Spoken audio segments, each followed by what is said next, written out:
Ang Prime Minister ng Australia na si Anthony Albanese ay pupunta sa Pilipinas sa ika-8 ng Setyembre 2023. Tama yan. Siya ay pupunta para magtagpo kasama ang walang iba kundi ang Pangulo ng Pilipinas na si Ferdinand Marcos Jr. para pag-usapan ang pagpapabuti ng ugnayan natin sa larangan ng depensa at ekonomiya.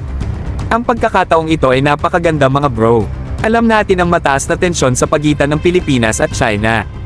At alam nyo ba, ang Australia ay kasama nating naglalaban, sumusuporta sa Pilipinas para sa pagsunod sa isang sistema ng batas, paggalang sa pandaigdigang batas sa karagatan, at pag-iwas sa agresyon sa pagharap sa mga isyu na ito. Ngayon tingnan natin ang mga pag-uusapan sa napakalaking pulong na ito. Handa na kayo? Nakahanda na ba kayo mga bro? Inaasahan na pag-uusapan ang pagtaas ng bilang ng mga sundalong Australiano na nasa Pilipinas, kasama na ang mga Joint Maritime Patrols at mas malawak na pakikilahok sa mga ehersisyo.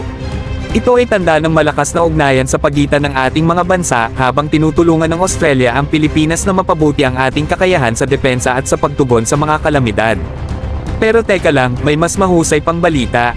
Ang Australia ay hindi nagpapahuli. Nais nilang palakasin ang pakikilahok ng Pilipinas sa mga ehersisyo at mga aktibidad sa pagsasanay na ginaganap sa Australia.